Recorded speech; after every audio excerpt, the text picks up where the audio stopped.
From the Joy News Center.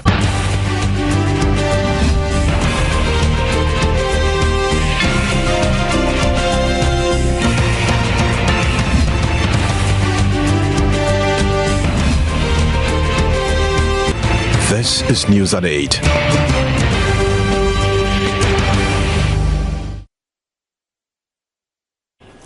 Coming up in the headlines, tonight Supreme Court turns down application by counsel for the NDC to cross-examine more witnesses and cautions Chachu Chikata on his choice of words. Challenge with aviation fuel leads to grounding of flights at Kotoka International Airport. Government indicates significant improvement in energy crisis, but cautions it is all not over yet at first daily Flagstaff House briefing. Government cautioned on Eurobond issue. And Nigerian Army imposes curfew across northeastern states of Adamawa to curb attacks by militant Islamists. We have all that plus sports, showbiz coming up right up. News at 8 with Israel Lai.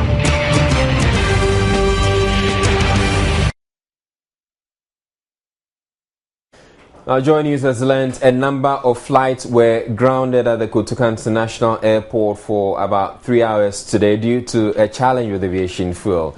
Some of the passengers on the affected flights are said to have waited in their cabins for several hours as a result of the challenge, which we're told has now been resolved.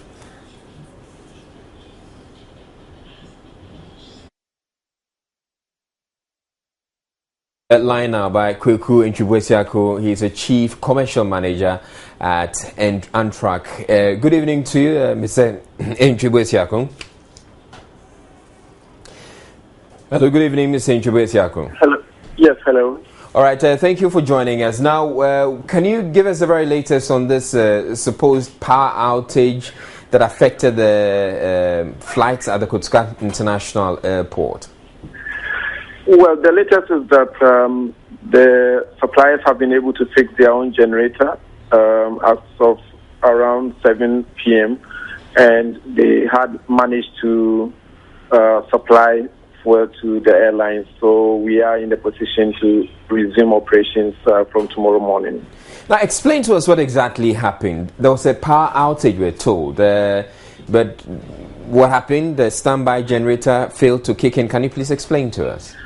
Yes, what happened is around 3 o'clock, there was power outage at the airport, and the standby generator that the fuel suppliers have also failed, and they had to get in technicians to attend to that. And that meant that from 3 o'clock up until around 7 p.m. when they fixed it, they couldn't pump fuel out of their system to be able to supply to the airlines. And so all the domestic airlines really had to cancel our evening flights. We at Amtrak had to cancel one flight to Tamale, one flight to Kumasi, and basically have to reschedule the passengers for tomorrow morning. So that is exactly what happened. They just couldn't pump the fuel out of their system because there was power outage and their generator coincidentally also failed. Okay.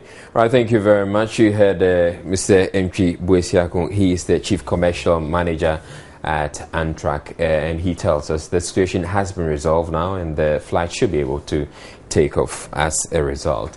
Another news, Information and Media Relations Minister Mahama Ayariga today kick-started what is meant to be a daily briefing for the media at the Flagstaff House.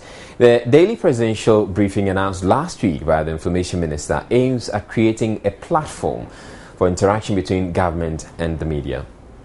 The maiden media briefing for the press corps was also attended by the two deputy information ministers. Mahama Ayariga outlined the president's itinerary for the day, which included a special cabinet session to review the first quarter performance of the economy.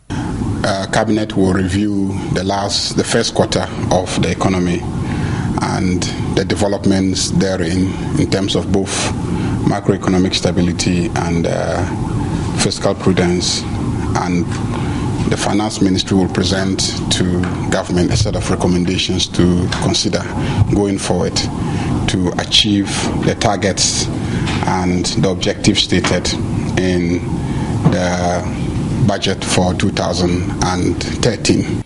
Two issues linked to the cabinet meeting's discussions were highlighted: the impact of the energy crisis and the ongoing election petition on the economy. There are also other things that we should look at. Even before the energy issue, there were major challenges with distribution lines and etc. And some of those issues still exist. In due course, the economists will be interested in examining if there's any connection between the court case and the economy. And I believe that when they make those more informed assessments, we will all be given the opportunity to look at the statistics. According to the Information Minister, reports reaching the presidency indicate the energy situation has improved significantly, but noted some further studies are being undertaken before government makes a final statement on the situation. He also responded to questions on the current status of the Right to Information Bill and assertions that the daily briefings are an agenda-setting tool being explored by government. Setting the agenda is not the priority of government. The priority of government is to have a well-informed populace that is up-to-date in terms of what government is doing, and a media that has absolute access to government at all times, keeping government on its toes in terms of trying to find out what the facts are. On the specific issue of the Right to Information Bill, when one parliament elapses, what happens is that if there's a pending bill, it is also automatically referred back to the executive. The bill has been brought back to the executive and it has been referred to cabinet. Cabinet will look at it again and then refer it to Parliament for consideration. It's the same with the broadcasting legislation. This will henceforth be a daily ritual for members of the Presidential Press Corps. Malaria, however, indicated a broader section of the media may be included momentarily. Questioned about the sustenance of the program, the minister said there would always be issues to clarify, since the media would always have questions. Heads of public special schools are still refusing to admit students following their decision to close down the schools till they receive their subventions from government. Central Regional Correspondent Georgina Pia visited the Cape Coast School for the Deaf and reports the classrooms have been locked and pupils reporting for school are being asked to return home. When journeys visited the school, all the classroom blocks were locked and the campus was virtually empty, save for these pupils. The news team also spotted some parents returning home with their wards. Headmistress of the school, who declined to speak on camera, said the pupils had been asked to return home because there were no funds for their upkeep. She noted that heads of special schools from across the country at a recent conference in Kumasi resolved not to reopen for the last term of the 2012-2013 academic year until they received their subventions from government. The subventions used for feeding the pupils and running the daily affairs of the school, according to the headmistress, are usually released to school heads by the 11th week of every term. It is unclear when the over 30 special schools across the country will reopen for academic work, as their heads insist they will only do so when they receive their subventions from government. Georgina Pia's report for Joy News.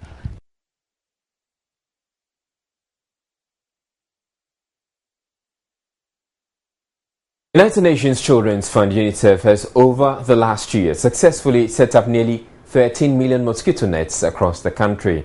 The new innovative approach to mount the nets rather than simply give them out aims to ensure they're being used in the fight against malaria. A total of 12.8 million insecticide-treated mosquito nets were distributed across the 10 regions between December 2010 and November last year as part of the Hang Up campaign, an independent evaluation point to a successful campaign so far. In the Upper East and Upper West regions, for instance, the percentage of children under 5 years sleeping under treated nets increased from 10 to 80% and 78% respectively. The evaluations also indicated, though people were gradually buying into the mosquito net idea, the process of hanging it discourages them from using it, thereby undermining the motive. According to the hang-up volunteers, mosquito net ownership has doubled in the central, western, Brong Ahafo and northern regions, which is recording 90% ownership from an initial 20%. There's much more acceptance here of bed nets and the use of bed nets than in some other countries, so that's a really good start. What we're also hoping is that with so many people now having bed nets, that they'll start to use them and they'll start to see the benefits of them. When you see that your children are no longer having malaria, then people will start to want to use them. But there is a need to keep up the communication, to keep up the messages about how they work, why they prevent malaria. And then there's a need to make sure that bed nets are continually available, either by giving out to the most vulnerable people, which are pregnant women and small children, or by encouraging people to buy them, that people see them as valuable and will therefore be prepared to buy them. Because the ones we have now are long lasting, but it still means they only last 3 to 5 years. So people have to start looking forward to 3 years, 5 years' time. We can't suddenly have no nets again, so we need to keep up through routine distribution. One key highlight of the campaign was that, though traditional distribution campaigns involving just handing out the nets may cost less, the high probability that the owners will not use them eventually makes it more costly, as it amounts to money down the drain.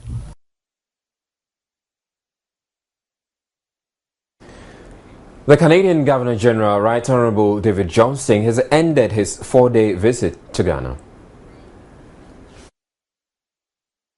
President John Mahama presented gifts to the Governor-General on behalf of the people of Ghana, plus an autographed copy of his book, My First Coup d'Etat. Oh, that's just wonderful. Thank you. I'll read that with the greatest of pleasure. Okay. Did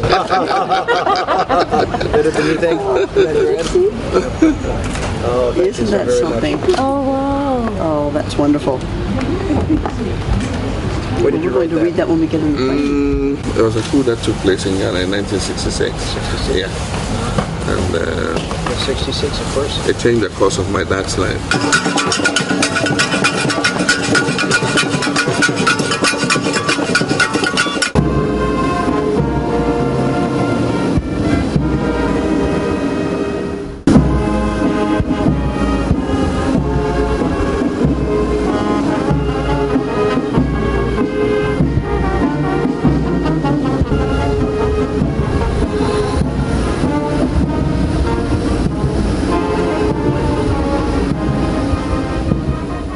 The President was joined by some ministers of state, including the Greater Accra Regional Minister Julius Debra, Defence Minister Mark Wayongo, Trade Minister Haruna Idrisu, and Education Minister Professor Nana Opoku-Agyeman to bid Right Honourable David Johnston farewell.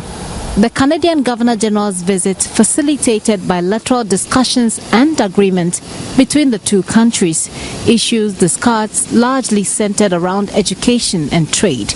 He also held talks with the Asantehene Otumfuo Osei-Tutu II. Governor-General David Johnston and his entourage are en route to Botswana and South Africa.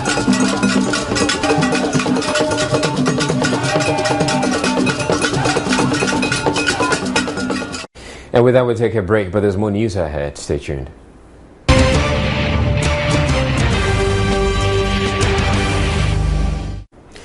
The Supreme Court today refused an application by counsel for the third respondent in the ongoing election petition hearing, Chachu Chikata, and his co-respondents to cross-examine additional witnesses of the petitioners. The justices, after some deliberations on the matter, upheld an objection raised by a lead counsel for the petitioners that it would prolong the case. The NDC's lawyer Chachu Chikata quoted portions of CI 74 to support his motion to call the witnesses of the petitioners to testify to the veracity of their written affidavits. We are submitting that under the provisions in section 62 of the evidence decree, these witnesses being available we ought to be allowed to cross-examine them, and it's clearly in the interest of fairness and of justice in these proceedings that they be cross-examined. The justices, after a long break, returned with their verdict, explaining the court has enough evidence to make a firm decision and would not need extra information from the said witnesses to make a determination of the case. Without a protraction involved in the cross-examination of the witnesses covered in these applications, in the circumstances the applications are refused. My Lord, yes. As the court pleases, my Lord, may we seek some clarification? Does that mean that even those that they do not oppose? They are all covered. We are saying that we have enough material to find out the evidence is flowing and it's enough. We don't need to protract things. So that's what we are saying. As your Lord chooses. Yes, we don't need all those things. The justices, meanwhile, had cause to caution Mr. Chikata on his choice of words. Counsel, I think you must. I don't know whether you are getting angry. no, my Lord, I cannot be angry. Please mind your language. That's all that I say. Yes. Let's avoid presumptuous language. I would like to say that I believe a word I used, retrograde, was not appropriate. It was, I intended to express a point which I did not come across, and I would withdraw that word. The case has meanwhile been adjourned to Monday, May 20. Joining us to explain further the implications of today's ruling at the Supreme Court is legal practitioner and host of Newsfile, Samsing Ladi Ayanene. Good evening to you, Samsing. Now, what do the justices mean in their denial of Mr. Chikata's application? Does it mean no more witnesses will be called? Hello, Samsing, if you can hear me, let me repeat the question again. Good evening to you, first of all. And I'm asking, what do the justices mean in their denial of Mr. Chikata's application? Does it mean that no more witnesses will be called? No, it doesn't mean that no more witnesses will be called. The chief or lead witnesses, if you so call them, Dr. Mahmoud Baumia, speaking for himself and also for the first and the third petitioners, will continue the cross-examination. When it is over, he might be re-examined, and when that is also over, Mr. Sejun Ketia will get into the box. When he's done, you will have Dr. Farijan also get into the box. What they mean by the ruling is that the invitation to have witnesses who have sworn further affidavits in the NDC. You have over 7,000 witnesses who have sworn affidavits.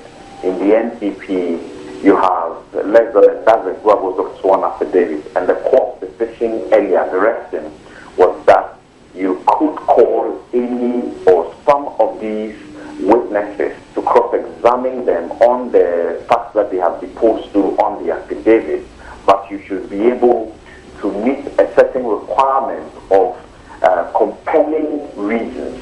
I think that in this matter you'll find that Tachu and Co had given reasons for wanting to call these people, but the court was of the opinion, it's a discretionary relief they were seeking, the court was of the opinion that they have sufficient enough evidence before them to be able to even come to the truth of the petition, and so there's no need to call in further the people to now cross-examine and take in further evidence. So basically that is what they're saying, and what they're saying is anchored in law, because by section 52 of the Evidence Act, they have the power to even exclude relevant evidence if they find that the probative value of that evidence is outweighed substantially by considerations of undue delay, waste of time, and unnecessary presentation of cumulative evidence. So I think that is what you found, you saw today. Okay, now the justices in delivering the ruling suggested that they have enough evidence, and you have reiterated that point by saying that they have enough evidence to, make up their minds. Does it mean their minds are already made up with the information or the evidence they have so far? Well, you see, what is going on is the abduction of evidence, and it is supposed to help them to come to a firm conclusion as to whether or not the malpractices, the alleged malpractices, irregularities, and breaches have materially affected the outcome of the election results as declared by the Electoral Commissioner. Now, there's a legal step that they will have to do to all these questions in the end. They are able to do some of it in the process. So they are giving indication, and they are giving that very clearly today, that, look, we are in a hurry. We think that speed is important in this matter. We need to dispense with this matter as quick as we can. We don't want anybody to waste our time. The evidences that are coming, your pleadings that you brought to us, the petition, the answers, the affidavits, the other affidavits, the pink sheets that are coming, and the evidence we are taking so far by way of Deva testimony or oral testimony from Dr. Barbia, we think that we can tell you clearly where we are getting to. And if a CEDU comes in, Afarijan comes in, we should be able to make up our mind. We don't need extra information. So maybe the caution that they seem to be giving to the lawyers is that from this time going, don't waste your time on what is not necessary, because you might just be doing non-stop.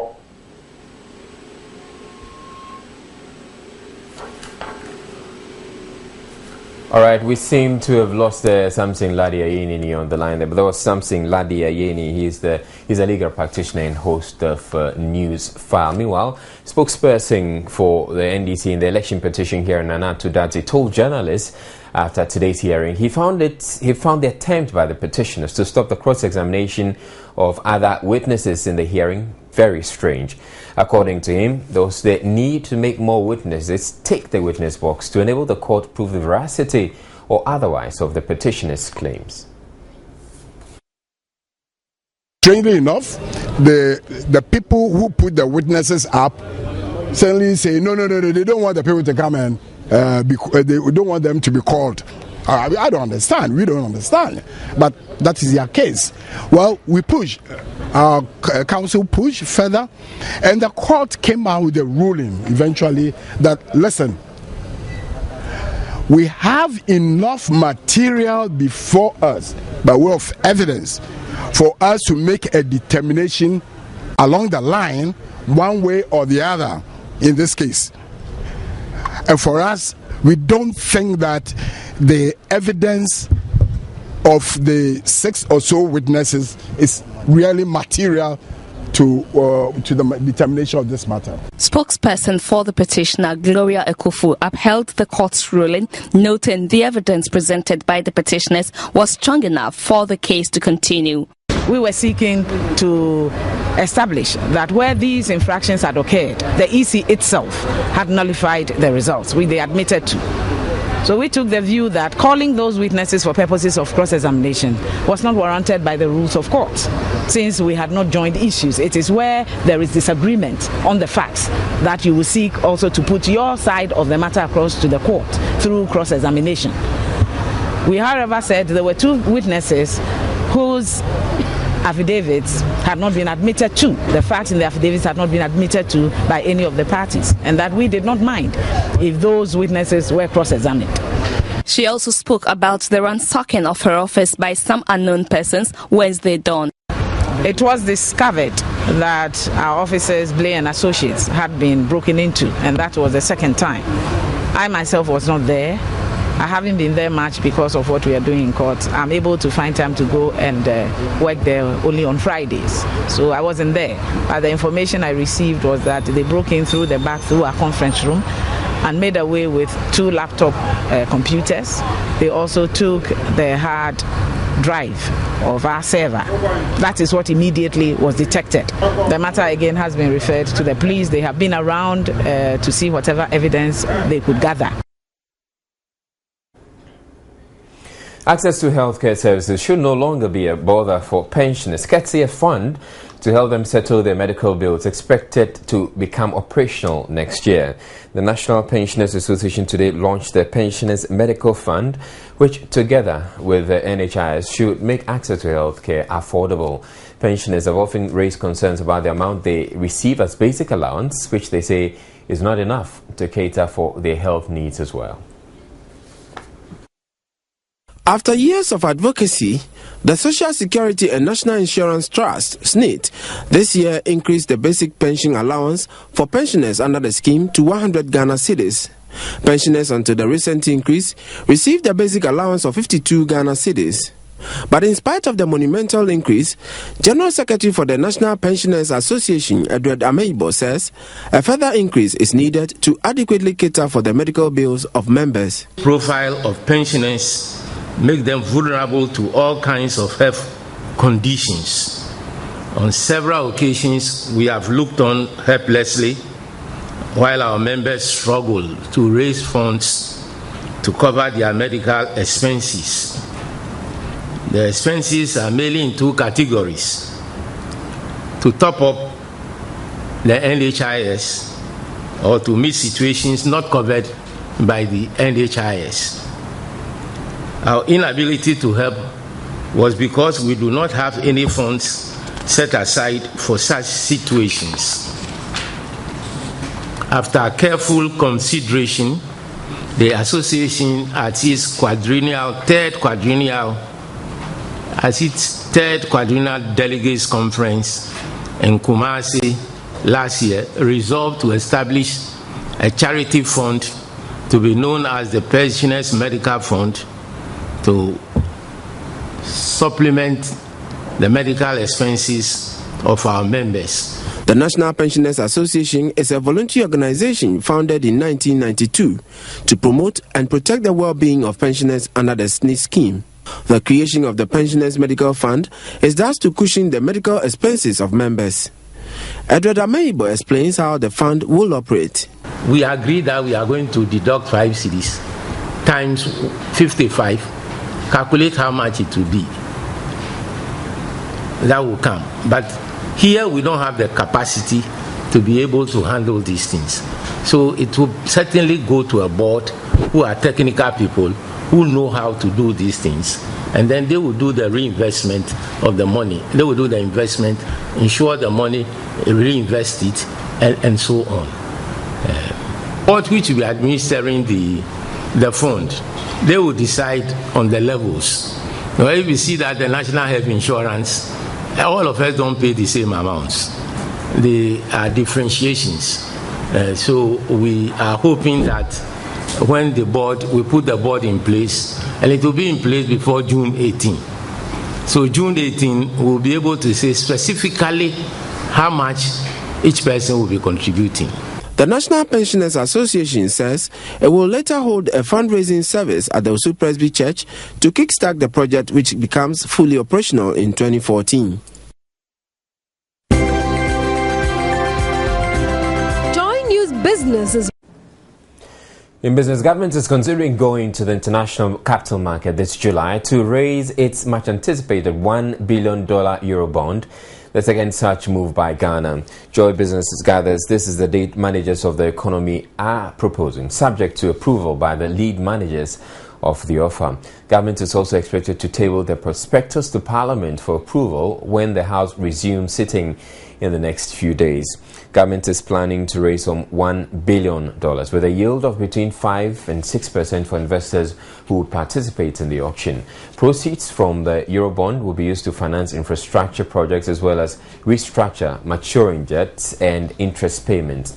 If the July date is approved, then the country might have just 1 month to carry out the necessary roadshows for the bond issue.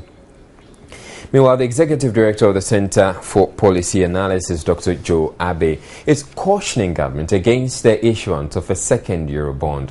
Dr. Abe tells Abigail Adumaku Aintree government has to tread cautiously as it has implications for the country's interest costs. If we keep to our heads and do it, it could be good for Ghana, but we have to do it well. First of all, the first bond that we issued in 2007 for 750 million is due for payment 2017, and we issued it at an interest rate of 8.5%. Today, Ghana can borrow at less than 5%. So there could be good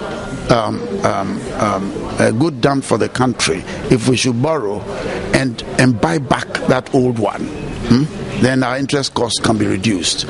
Then we have also got some big projects that have been in the implementation stage for years now. They are projects that are identified by those who know as likely to improve our growth prospects. So projects in energy, projects in roads and bridges and so on. These are things that can enhance our growth. And yet they are very big ticket items. So if we can do it right and borrow at today's cheaper cost, it could be good for Ghana to be able to lock in lower costs, especially if these are self-financing projects. Now, barring any last-minute hitches, the Ghana Statistical Service will from next month use a new basket of goods and services to measure inflation. This means May's inflation figure will be calculated using this new basket of 267 items to reflect the current consumption pattern on the market. This should see non-food items like transportation, communication and health account for almost 60% of goods in the basket and the remainder for food items. Just like the rebasing of the country's GDP put the value of the economy at the last quarter of 2012 at a little over 20 billion cedis, the review in the way inflation is calculated is also to ensure that the rate better reflects what pertains on the ground.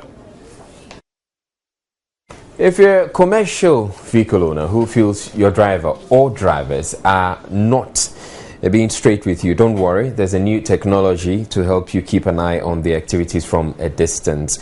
New Tech GeoConsult Limited, a Ghanaian company, has, in collaboration with South African tech company Geotab, introduced a fleet and resource management technology which aims at keeping track of vehicles as well as ensuring they are safe on the road. New Tech GeoConsult Limited today organized a seminar in Accra to introduce their range of products to the public. The products include car tracking devices, accident detectors, as well as other safety devices. General Manager of the company, Telvis Kankam, says the devices can help commercial vehicle owners monitor how their vehicles are used. According to him, one of the devices, the Mobile Eye C2 270, for instance, uses inputs from a camera fixed inside the car to monitor movements of other road users to avert a possible collision. The Go 4 and Go 5, they work like the vehicle, the aeroplane black box, in that immediately the vehicles, the device sends a change in driving behavior. It's transmit data second by second, you see, so that if the vehicle eventually results in an accident, you just collect that data and say that before the vehicle got an accident, this was the speed the driver was traveling. The driver stopped at this speed and it collided at this interval. You can translate all those informations so that it will help you know exactly what happened before the driver got involved in the accident. President of Geotab, Donovan Garish, says they decided to introduce the technology in Ghana to help the transportation and mining companies keep an eye on their fleet of vehicles. He also explained how some of the devices work. You know, we have our fleet management devices, our tracking devices, that we are installing in the vehicles, and then our full software suite. We have the Mobile Witness, which is a passive camera. We also have the Mobile Witness system, which is an in-cab driver behavior monitor. Monitors impact collision warnings and lane warnings and pedestrian warnings and things.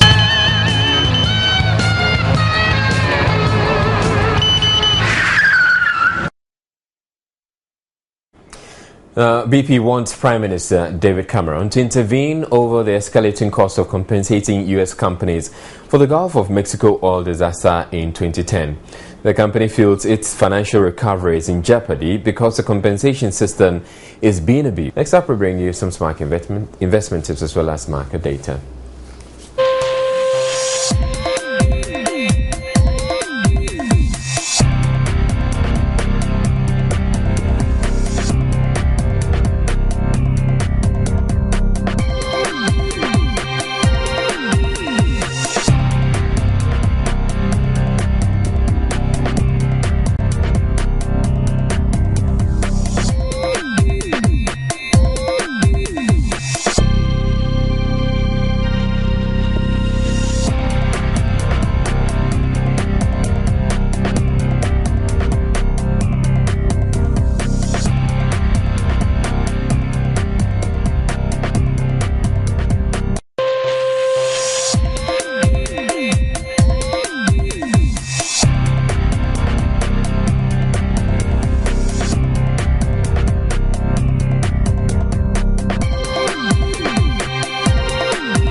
Sports is brought to you in association with. Time for the very latest on the world of sports. My name is George Adda Jr. Let's talk about beach soccer. An acting head coach of the national beach soccer team, Maxwell Peglo, says he's unfazed by the tough draw handed his side ahead of this year's African Beach Soccer Championship to be staged in Morocco from May 22 to 26. Ghana has been drawn in Group B alongside South Africa and Libya, who have previous experiences at the Continental Championship and would need to finish in second place at least to progress to the next stage of the competition. Despite the adverse stacks he's actually facing, Maxwell Poglo says that his team will definitely do well. Preparing for a major assignment very shortly. How prepared is the team for this assignment? We are lucky because we play the domestic league. We are still playing. We've not broken the league yet. Now, just last Saturday, we had the qualifiers in order to get our boys ready. Now, we are now in camp. We started residential camping on Sunday. Before then, we had non-residential. From tomorrow, we'll go into tactical play. By this, I mean strategies. How to defend, how to attack. I've watched a clip of the South Africans. The Libyans, I have idea about a few of them. They are tall, they are robust. So, tactically, we need to use speed so that we can get them on counter, soak the pressure, and then outwit them on counter. That is what we are planning. Any message you want to give to fans of the sport? It is a new sport. I believe people are not aware of what is happening. But I want to assure fans that they should support us, pray for us, and we'll bring the glory to Ghana. Right, so the first time beach soccer is doing this, we'll be paying attention to that, the beach soccer national team. Let's stay on soccer. And the second edition of the National Player Awards will see Black Stars players Fatal Dawda, Rabiu Mohammed and Mubarak Wakasa vie for the most valuable award after the three were nominated for the category. The award ceremony, which is a collaborative project between Proton Sports Services and the Retired National Footballers Association, is aimed at bestowing honors on ex and current footballers who have dedicated their lives and energy towards serving the nation. This year's ceremony is set to take place on June 21, and Keto Cracker is head of Proton Sports Services, organizers of the event. Thinking about doing something for the football industry, and one of the few ideas that came into mind once upon a time on my many travels in Europe was to create a platform where all the footballing greats who meet together, socialize, know each other, transfer knowledge, and gain national recognition. I spoke with them, they came on board as partners. The FA gave its backing, Youth and Sports, very supportive. And today we are in the second season of this wonderful product called the National Player Awards. The turnout at the maiden event was wonderful. That alone speaks of the preparedness of the golden oldies to be part of this unique platform. I mean, if you were at the banquet hall last year, which was filled to its raptors, I mean, you appreciate that, yes, they feel that they now belong to a glorified group of people who have once upon a time donned the national colors. So they've embraced it with all their hands, and we are sure that again this year they're going to come out in their numbers to celebrate something that they have contributed to the national development, and of course to inspire the young ones who also aspire to reach greatness. At least fans of the Globe Premier League can breathe a little easier now, as Brecum Arsenals have decided to rescind the decision of quitting the Ghana Premier League. So we'll get to see them against Real Tamale United in Tamale on Sunday. And also, David Beckham has finally announced that he'll retire at the end of the season. It certainly looks like it's all about retiring. Paul Scholes has gone, Alex Ferguson followed, and here we have David Beckham doing the same. That'll be all for sports tonight. My name is George Adder Jr. You have a good night. Israel, join us with Showbiz. Sports was brought to you in association with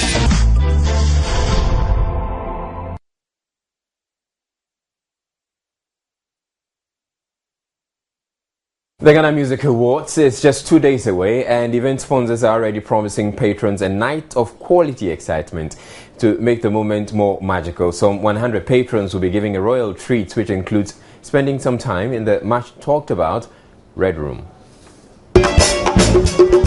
Patrons of this year's VGMA can look forward to more surprises during the event, as the Chief Marketing Officer of Vodafone, Uchi Ofudile, has outlined some exciting packages for them. According to Uchi, the change in venue from the dome of the conference center to the conference center itself is not going to affect the event very much, as there are arrangements for patrons who can't be in the auditorium to still watch the entire event live on a big screen with some of the artists passing through for a performance.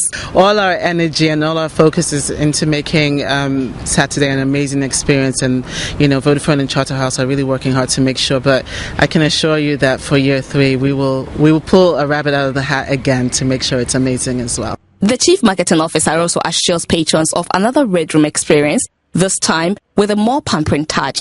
Over 100 patrons will be given a champagne treat at the Movenpick Hotel, after which they will be chauffeur driven to the conference center. It was amazing last year, everyone was talking about it, but we've even taken it to the next level this year as well. It's going to be a surprise. It will be within the conference center, but I mean this year we've added some special touches, right? So, we're starting from Movenpick Hotel, where we will have people picked up and chauffeur driven to the Red Room. So, you know what?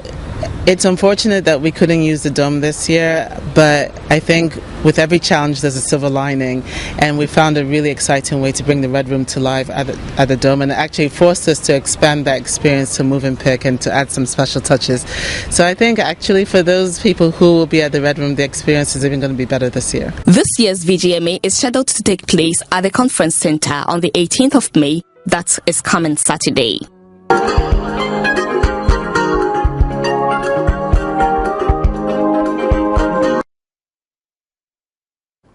And Sultry actress Yvonne Nelson is in the news again, but this time we're checking her love status. Is it true that she found love again and it is with another Nigerian?